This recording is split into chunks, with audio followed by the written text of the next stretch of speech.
Hi everyone, I'm Tim Ansell and I'll be talking today about the Google Skywater PDK. But first, a little bit of background about me. I'm a software engineer and I've been a software engineer since about 2000. I'm also an open source engineer. I've been doing open source development since about 1995. And I'm also work at Google. I've done a whole bunch of open source development at Google, and I've been at Google for about 12 years. The interesting thing about Google is that it runs on computers. It runs on a lot of computers, but there's a problem. The problem is that Moore's law is coming to an end. We've seen that single core performance has no longer increased and we've gone towards multi-core, but even that is starting to end. And for a place like Google, demand is not slowing down. We're seeing increasing number of projects being launched. And for things that we have already launched, we are seeing continued exponential-like growth in their usage. For some domains, like ML, we have started deploying hardware accelerators to keep up with this demand, and they've been very successful at doing that. However, once you start doing hardware accelerator development, you quickly run into this problem in the EDA world where EDA doesn't seem to have kept up with Moore's law. The actual performance we get out of a node and the theoretical performance we should get from a node seems quite different. And this makes us quite sad that there's all this performance being left on the floor. And so my team has been doing research in how to fix that problem. A little bit about Google's philosophy on research. First and foremost, we believe sharing knowledge accelerates everyone's progress in that area. And for something like EDA, it's a really complicated and big area. And to make research shareable, it also has to be reproducible. And to do that, you really need the complete software environment and full source code available for the thing you're trying to reproduce, as this report from Stodden in 2009 talks about. And to make that possible, you really need unrestricted licenses, as the paper on the principles of scientific licensing talks about to enable dissemination and sharing and reuse of scientific research, the licensing should be minimized, and any additional requirements on top of that should be only added when there's strong and compelling reason and rationale for them. And if you look at the ASIC industry, you'll find that these restrictions are everywhere. You need a restrictive NDA to access data. The tools are closed source and proprietary. Frequently, designs are released with academic usage only, and there are very few resources that are freely available to everyone. And this was highlighted by numerous people in the industry. And the National Academies of Science and Engineering and Medicine explicitly mentions that the way to improve an area is to invest in research and development of open source usable tools and infrastructure.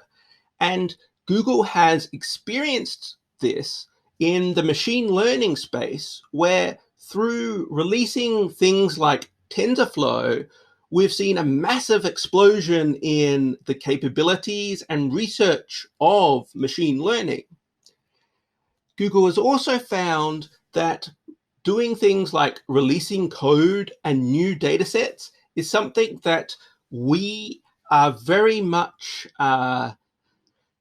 able to do in a way that enables bigger impact. And so this is something we're very interested in doing in other spaces apart from just the ML space.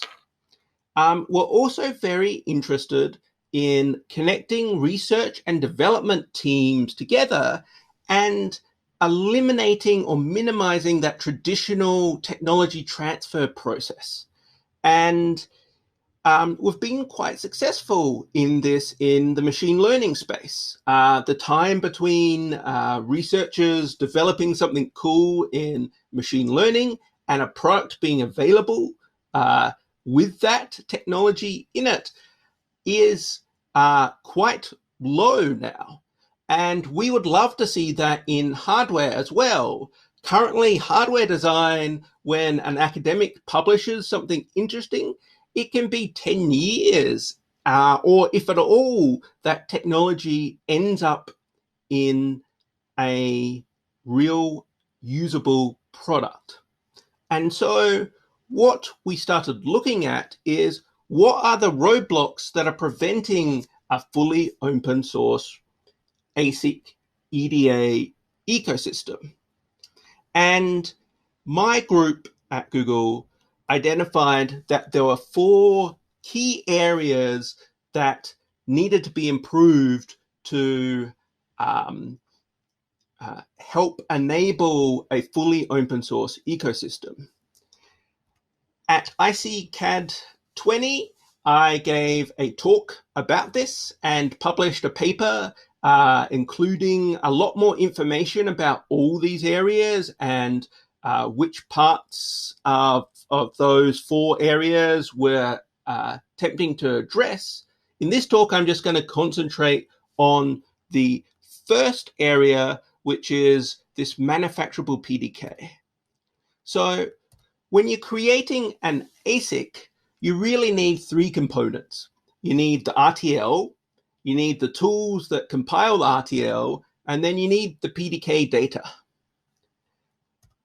For a long time, we've actually had quite good resources in the RTL and IP library space. And thanks to projects like RISC-V, we've actually seen a massive explosion in fully open source RTL. There's probably thousands now RISC-V cores out there that the RTL is available under a fully open source license. We've also had open source EDA tools for a long time.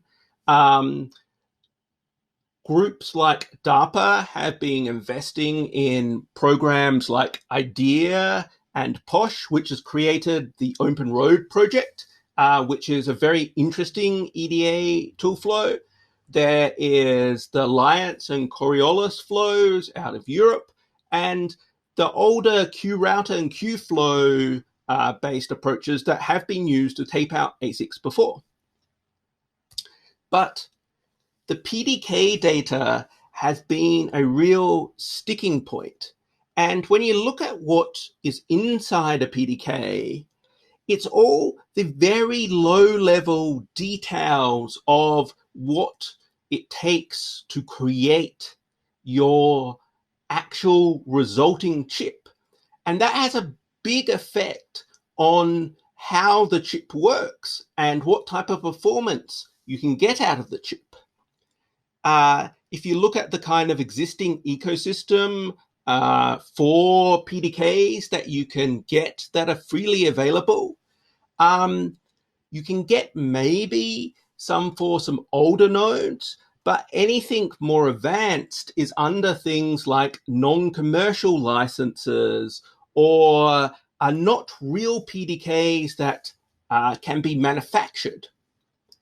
And this is really important because if you're a company like, say, eFabless that wants to do a fully open source chip, you can have a case where your RTL is fully open source, the tooling you're using is fully open source, and then if you use a closed source PDK, like in the Ravina case, where it was the XFAB 180 nanometer PDK, this PDK data effectively infects your whole ASIC, meaning that you can't release a version of your result that anybody else can tape out and get exactly the same result as you did.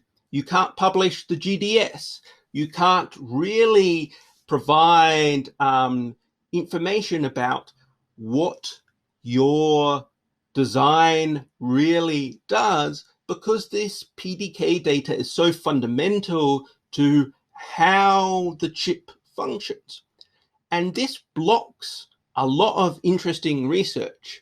This lack of PDK that is actually manufacturable, that you can use to create real chips and evaluate real chips, means that this ASIC industry is very, very closed.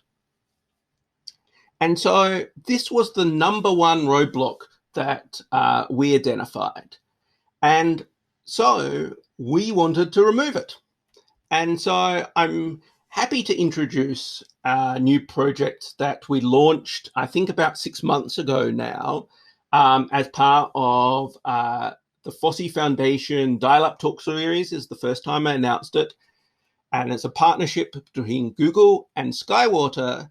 This is a fully open source 130 nanometer node PDK that you can actually manufacture. It's hosted on GitHub. It's under an open source license. It's under Apache 2 license. You can go to GitHub. You don't need to sign an NDA. You don't need to do anything. There's nothing to sign. You just clone it, just like you would any other piece of software. And that's pretty cool. And so what do you get for the Sky 130 process node, which is what the Skywater PDK, the Google Skywater PDK is targeting? It's a 1.8 volt internal with 5 volt compatible IOs. It has 1 level of local interconnect and 5 levels of metal.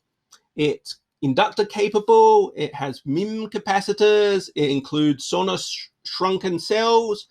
It supports a 10 volt regulated supply. It has high voltage extended drain NMOS and PMOS FETs.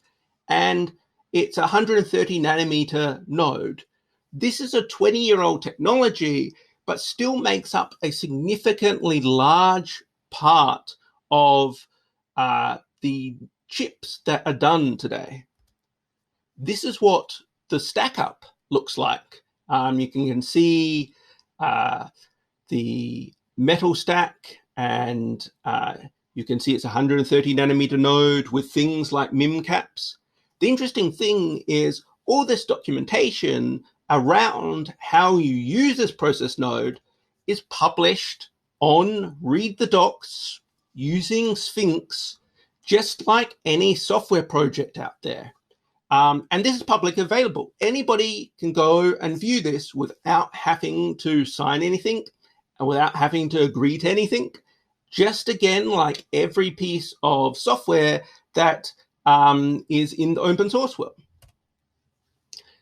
This is one of the pages from an earlier release of the documentation.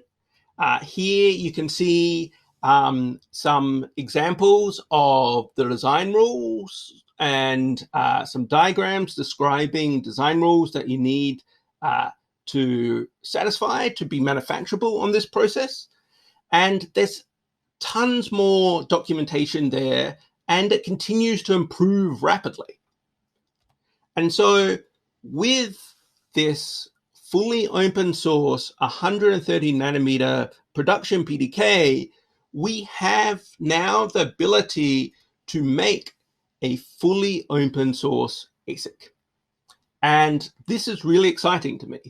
The 130 nanometers means it's probably not going to be, a data center class Intel CPU. It's probably going to be more in the IoT space. But the PDK includes a whole bunch of digital standard cells. It includes I/O and periphery cells. It includes base primitives and automated DRC rules that are compatible with open source tools. It includes analog RF primitives, which is very good for the IoT type place. It includes an optimized SRAM build space. And it will include a flash build space, but that's not quite there yet. Maybe by the time you're watching this, it will be. Doing this release was quite a large amount of work that required us working with a lot of different partners, both commercial partners and academic partners, to prove that these data work with various tools out there. And if you're interested, you can join the announcement mailing list, where we send out information about how things are going. And there's also a very active Slack channel, which has about 1,000 engineers actively talking about using the Skywater PDK to do interesting things. And what we want to see is a growing ecosystem of fully open source IP that is reusable and people can improve on. And to grow this ecosystem, we also announced an open source shuttle program. And this basically means Google is footing the bill for you to do test chips with through eFabless, who's managing all the actual program. The first run is happening in November, so by the time you've seen this, it's probably already gone off. There'll be a second run early 2021, and multiple more runs in 2021. The goal is to have a minimum of 6 runs in total, and each run is open to anyone who has designs that are fully open source. And when we say fully open source, we mean open source all the way down to the GDS. Because the PDK data is now available, that is 100% possible. And anyone means academics, it means makers, it means hobbyists, it means commercial companies, big, small, startups, anyone who is willing for their design to be released as open source publicly to anyone can apply to get on the shuttle. Each shuttle run has roughly 40 slots. And the way you submit is you go to the eFabless platform and you provide a URL to your GitHub or Git project, which contains your results. And this is not your average shuttle. What we're aiming for is to make your prototypes not precious. You should be able to share them. You should be able to try and fail and try again. You'll get roughly 10 millimeters squared, and there'll be a standardized harness with RISC-V, power, and RAM, which lets you analyze what went wrong if your design isn't working out of the box. As I said, we're trying to get back to you around 100 chips so that your parts are not precious. Again, you should join the mailing list and the Slack workspace to get more information as things evolve. So how do you do this? Well, the digital design is pretty easy. There's a wide variety of digital standard cells in the PDK that are compatible with multiple different tools. They have symbols and schematics, and they have the GDS. And you can use the Open Road project, which was funded by DARPA and led by Andrew, and has many contributors to actually do digital place and route for this. Open Road is really cool in that you can use Open Road and the open source PDK to effectively do a fully open source, reproducible end-to-end creation of an ASIC. There's some parts of the design where you need special tools, though. So what special tools should be using? Well, for a memory generator, as I said, we have optimized SRAM bit cells, including single port, dual port. And if you compare them to a D flip-flop, you can see they're significantly smaller. And these are the actual GDS layouts for Sky 130. We also hope to improve them even more. But these cells by themselves aren't particularly useful. You need to compile them into a design. And so we've been working with the Open RAM group to have a fully open source memory compiler that is able to target the Sky 130 using the optimized build space. And Matt Goodhouse, who leads that project, gave a talk again as part of the FOSSI Dial-Up series on Open RAM. To prove that you can do even more interesting things, you can even design your own standard cells. And James Stein at the Oklahoma State University has actually done this. And he has a long history of designing standard cells. And so he created the Sky 130 OSU cell set, which is another set of standard cells. And here you can see, again, the GDS for these standard cells. This is actually what these cells look like. There's no fakeness here. And this output, these standard cells, have been fully characterized and work with both, again, closed and open source tools.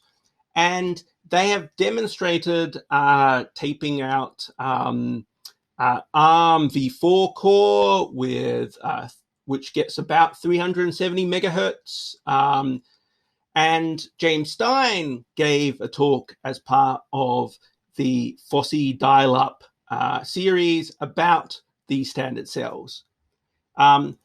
You also need to be able to do DRC and LVS checks. And for that, Magic is currently supported. And Tim Edwards, who's the current developer of Magic, gave a talk about this only recently. And that's all pretty cool. We'd love to see K layout support, and I know a bunch of people are working on them. And we've actually done a bunch of work to do examples with this PDK. So eFabless, who we've partnered with to do most of the actual work, has a line of chips they're calling Strive that has been testing various different IP. The Strive SoC that they've done is a Pico RV32 RISC-V and a little SRAM, and they place and routed it with the Open Road flow, and this is what it looks like. This version was done before the memory compiler was available, so it uses D flip-flops for memory, so it's not very area efficient. Then there's the Strive 2 design, which starts adding in the Open RAM generated memory. And there are more and more Strive test chips being done, and these are fully open source. The RTL is open source. The tools used to make them are open source. It's based on a PDK that's open source. So they can publish the full design down to the GDS. You can take their identical GDS and get a chip that works identical to their part. You could technically even take it to a different foundry that had the same design rules as Skywater and tape it out there. And in theory, you should get exactly the same result there. And I think this opens up a lot of more interesting things that we can explore in this space. We're already seeing that there's plenty of areas for optimizing this PDK that, even though it's a 20-year-old PDK, haven't been done yet. We can see ways to shave even more off those SRAM cells. We can see more ways to optimize the standard cells, and we can iterate on this. So I'm very excited to see what people do with this open source PDK. And if this is successful, we're very incentivized to release more and more advanced technologies. So if you're interested in seeing, say, a 90 nanometer PDK or a 45 nanometer PDK that is real and manufacturable, come and help show that there is real innovation still left at 130 nanometers, and that there's real interesting designs you can do that you were never able to do before because you didn't have access to this technology, or because you just didn't have the will to go and sign yet another NDA. And so that is what the Google Skywater PDK is, and what we're trying to do. As I mentioned, this is a pretty short talk. There's a lot more information in this area. There's a whole talk series on the individual parts of it as part of the FOSSI Foundation Dial-Up talk series. There's a whole bunch of papers at ICCAD about this. I was only one of about 20 papers related to the Skywater project that was published at ICCAD, and especially at the WhatSet talk, like WhatSet special session.